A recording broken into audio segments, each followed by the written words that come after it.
भानु जी मथुरा से। सीताराम। जय सीताराम महाराज जी, आपके चरणों में कोटि कोटि प्रणाम। महाराज जी, भगवान के नाम को किस तरह और कितना जपें जिससे शीघ्र ही स्वरूप बोध हो जाए?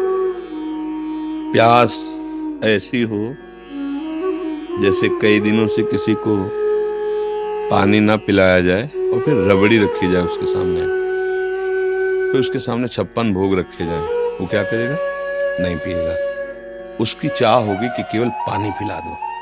ऐसी नाम जब की प्यास हो और व्याकुलता ऐसी हो जैसे तुम्हें यमुना में अभी ले चले और कहें डुबकी लगाओ और फिर आपको दबा दें और दबाए रखें। जो श्वास लेने की व्याकुलता आपके अंदर हो, वैसी व्याकुलता हो तो बिगड़ी जन्म अनेक की अब वहीं सुधरे यार, अभी भगवत साक्षात्कार हो जाए। व्याकुलता हो ऐसी जैसे यमुना में डुबोने पर श्वास लेने की चेष्टा करने पर फिर दबाया जाए, वो एकदम श्वास के लिए व्याकुल हो रहा है, प्राण व्याकुल हो रहे हैं। और प्यास ऐसी हो कि जैसे पानी की चाह वाले को रबड़ी रसगुल्ला रखा जाए। ब्रह्मादिक के भोग शब्द विषम लागत ताहि, नारायण ब्रज चंद की लगन लगी है जाए। ऐसी तो चाह हो और ऐसी व्याकुलता हो कि दरस बिन दूखन लागे नैन। जब से तुम बिछुरे पिए प्यारे कबहु न पायो चैन। अभी हम चैन से सो रहे हैं, चैन से खा रहे हैं और हम भगवत प्राप्ति की बात कर रहे हैं। भगवत प्राप्ति का नारायण हरिभजन में ये पांचों न सुहात, विषय भोग, निद्रा, हंसी, जगत प्रीति, बहुबात। बस केवल अपने प्रभु का सुमिरन और उनसे मिलन की चाह। बस फिर आपको एक प्रश्न ही नहीं करना पड़ेगा कि कैसे तत्वबोध हो, कैसे प्रेम प्राप्त हो। समझ रहे हो बच्चा? महाराज जी, अशांति, भयंकर जलन अज्ञान के कारण या प्रारब्ध के कारण या फिर वर्तमान अपराध बन जाने के कारण होती है? सबका मूल अज्ञान ही है। वर्तमान का अपराध भी अज्ञान से ही होता है और पूर्व अपराध जो हुए हैं वो प्रारब्ध का नाम दिया जाता है, वो भी अज्ञान से हुई है। सबका मूल कारण दुख का, अशांति का, जलन का, क्लेश का, जन्म मरण का अज्ञान ही है। भगवान के चरणारविंद का आश्रय लेकर भगवान के प्रेमी जनों के द्वारा उनके श्रीमुख से निकले हुए वचनों को सुनकर उनकी आज्ञा के अनुसार जीवन हम अपना चलाए तो बहुत जल्दी हमें ज्ञान प्राप्त हो जाए, तो ये अज्ञान नष्ट हो जाए। अज्ञान नष्ट होते ही परम शांति की प्राप्ति हो जाती है। श्रद्धावान लभते ज्ञानम तत्परः संयतेन्द्रिया ज्ञानम लब्ध्वा पराम शांति। परम शांति कहाँ मिली? ज्ञानम लब्ध्वा पराम शांति मच्रेणादि गच्छति।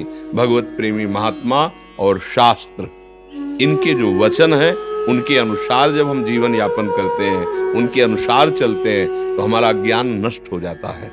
अज्ञान नष्ट होते ही जैसे अंधेरे में क्या है मुझे पता नहीं चल रहा, पर जब प्रकाश हुआ तो पता चल गया। जब पता चल गया तो ना भय रह गया, ना कोई जलन रह गई, ना कोई अशांति। परम शांति, परमानंद की अनुभूति हो गई। किसका प्रश्न था? अच्छा, खूब नाम जप करो, भगवद आश्रित रहो, माता पिता की सेवा करो। अभी नई अवस्था है, ब्रह्मचर्य पर दृष्टि रखो, गंदे आचरणों की वृत्ति वाले लोगों का संग न करो, दृश्य न देखो, वैसा बात न करो। बड़े भाग्य हैं जो आप परमार्थ संबंधी जिज्ञासा रखते हैं, पर इसकी अनुभूति के लिए जैसा आदेश हो गुरुजनों का, शास्त्रों का, वैसे चलने पर अनुभूति होगी।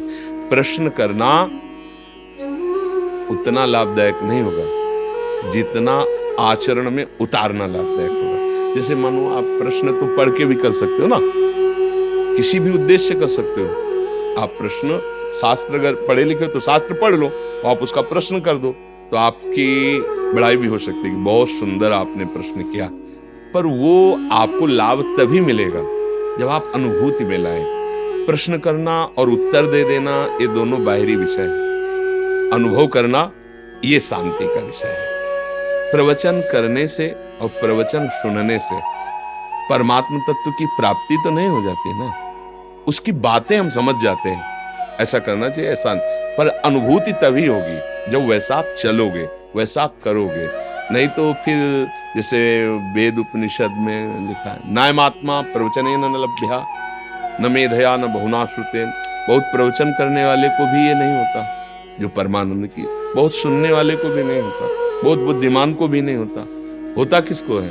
जिसने वर्ण कर लिया। मन वचन कर्म से मुझे भगवत प्राप्ति करनी है, और जैसा भगवत प्राप्त महात्मा कहते मैं अक्षरशः वैसा चलूंगा, चाहे प्राण चले जाएं। मैं उनके विरुद्ध आचरण में, अब बात बन गई, स्वीकृति हो गई, अब आप आगे बढ़ जाओगे।